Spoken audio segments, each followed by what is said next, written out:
Good evening and salutations, my YNR fans. Okay, so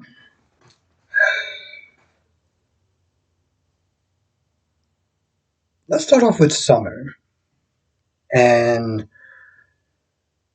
Chance. Now, I watched this early in the morning. I watched this before I had my caffeine, and you know how Summer is. So you can only imagine my frustration throughout this scene. But she did start to make some good points, right? Even though she acted like a brat for most of it, she did make some good points. She is upset with Chance for generally doing his job, right? And one of the things that she does sit there and say with Chance is, I'm starting to sit there and think that Phyllis has some merit with her suspicions of Sharon. This is after she was being unfair for like a good, I don't know, 7 minutes. You're arresting the wrong person, why didn't you delay it? Why didn't you do this? Why didn't you do that? I'm like, that's not how that works. I mean, does he come to your job and sit there and tell you how to do your job? No. Well, then maybe you need to shut the up. But he's like, maybe Sharon did it. I mean, she does have motives and she was angry. She had a bunch of public fights and everything. And she does sit there and say to Chance, you went out with her. You don't think that your judgment can be cloudy, knowing that you went out with her. And his response is, because I went out with her, I know that she didn't do it because I know her. And I'm like, but in the same breath, I could have swore he sat there and said, anybody can sit there and kill. Anybody can. And so they're in this very odd pattern where Summer's like, I want to sit there and try to not let, you know, this whole thing with Daniel mess up our relationship. But the thing about Summer is that Summer is a very emotional person. She's like Phyllis, right? Like she doesn't sit there and take into consideration all the things G. Smith is saying, that it wasn't an easy thing for him to do, that the DA practically forced him to do it, and that if it was another cop, they could have handled this a whole lot differently than the way he handled it. Nothing is really like getting to her.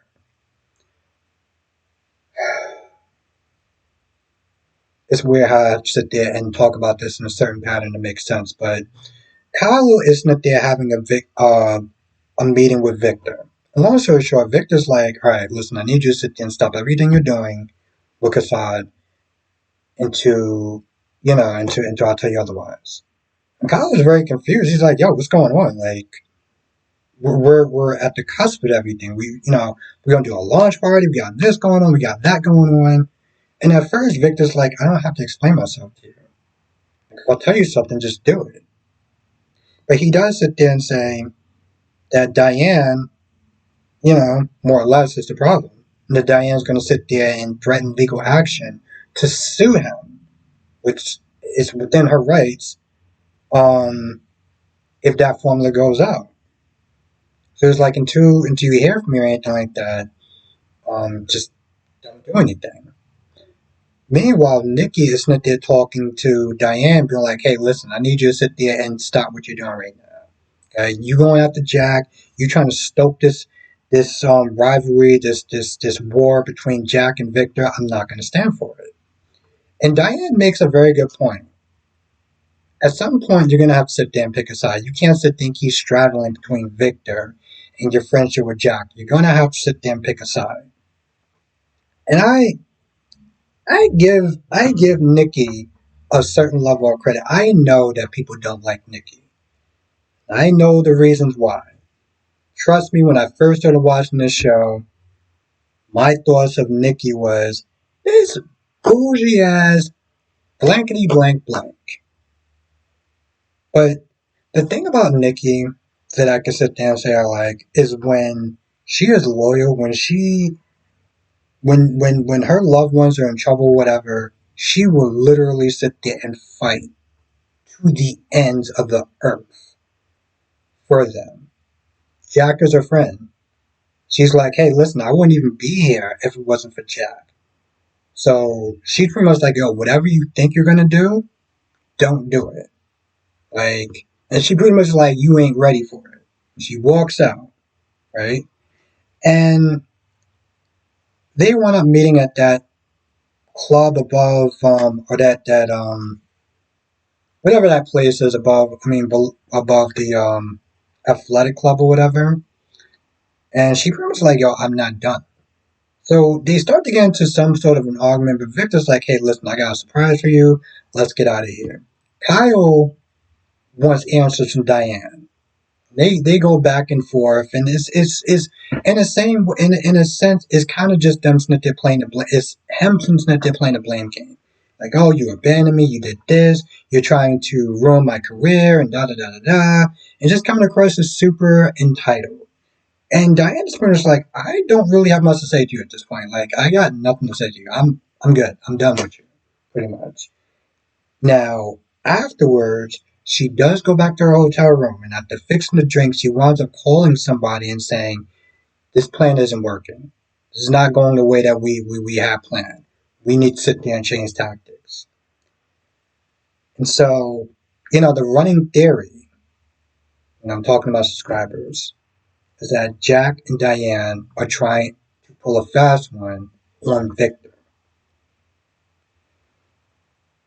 And I mean, I agree that that's most likely the scenario. The problem with it is it's being so sloppy about it. Like the same way that they try to turn Luna into a villain and had her doing things that didn't make any sense that we saw on camera, it's the same way that we're looking at this and being like, okay, we get us a ruse. But there were certain public arguments, and there were certain private arguments that wouldn't even make sense because it's not like they walked around the house and just assumed that um, Kai was there for some of these arguments, you know? So it's like, how would Kyle have known that they was arguing right then and there? Now, it's sloppy at best, but I guess I could sit there and be like, okay, maybe if Kyle wasn't home and he was having some of these arguments, the staff knew, right? The butlers, the maids, and stuff like that. They talk. So maybe Kyle got wind of it through them as well. So even if he wasn't actually there for some of those arguments, he knows about their staff. So I guess it is possible that they could sit there and pull off this whole, well, we did all these arguments, even in private, even in our own home, to prove a point, to sit there and get Kyle and Victor and Nikki and everyone else fooled. So it is possible. Um, Now Victor's has a gift for Nikki, I think, right? And after another go around at his office, he kind of wants to just table the conversation. He's like, listen, I got some plan for you. We can sit there and talk about Jack and Diane and all that other BS later on. So he takes her back to the ranch, and he shows her his surprise, which is like a nicely neat decorated room with candles and stuff. And she starts getting emotional about it. Now, I've only been watching the show for about 3 years. I don't know if this is like a recreation of maybe their old place or something. I saw in the comment section somebody was like, this is going to be Devon and Abby's place where they're going to get married. I don't know if that's true or not. I kind of sat there and I looked at it. I thought it was going to be something more special to Nikki, and it might be. The one thing I will sit there and say about this scene, right? About Victor's surprise.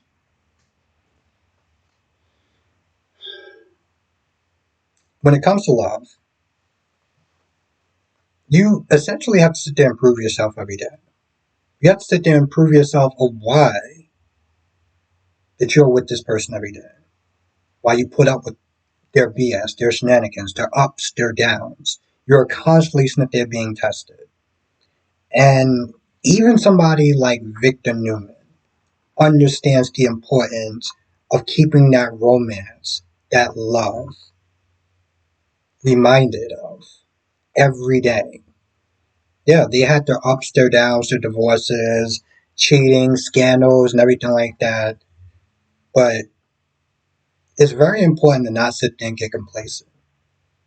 And that's anybody, even somebody like Victor Newman. So I give him a lot of props because that just shows you that, when you love somebody, it's important to constantly sit there and let them know. Never get complacent. Oh, and I'm not there forgetting about this scene. So there's a point where after Kyle is done arguing with his mom and talking to Harrison and hugging him and talking to Claire, they decide to go out for dinner, right? Now they walk past. Well, they're walking and they see Summer and Chance. Kyle's not there asking, "How's your brother doing? Is he okay? How's the service?" And Summer's just being like super bitchy, right? And so after a while, he kind of just reads the room, and Summer says something along the lines of, "Oh, how come you're not with Harrison? Oh, I'm so glad that I'm so glad that the maid was able to sit there and take, Harrison so y'all can, have a night off or whatever." And it was just really unnecessary. And so they go and they sit down, and Kyle talks a little bit about his argument with Diane. And Chance is sitting there looking at this like, is that like going to be like a problem for you? And Summer says, "Hey, listen, as long as she is being a good nanny to my son, I don't care what they do. I don't care what she does with her off time. As long as she's not there taking care of my son."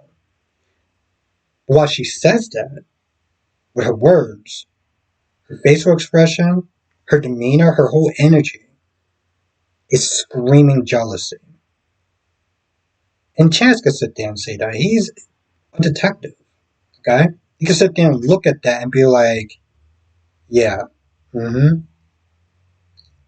Coupled with the fact that she's already having problems with him for simply doing his job and arresting Daniel.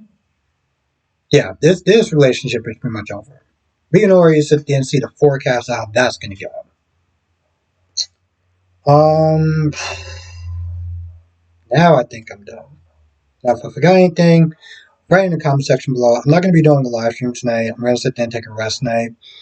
Um, but I will be back tomorrow. And I can sit there and tell you one thing: all four of the soaps, we're going to be bringing it. And it's Friday, and you know how we do on Friday. We cook, we have fun doing it, and it's Cliffhanger Friday, so it's going to be a good one. So, although I'm not doing a live stream tonight, I'll be back there tomorrow, 8 p.m. Eastern, 5 p.m. Pacific. We'll sit there and talk about all the shows. Anything I missed in this review, write in the comment section below. I'll see you in the next video.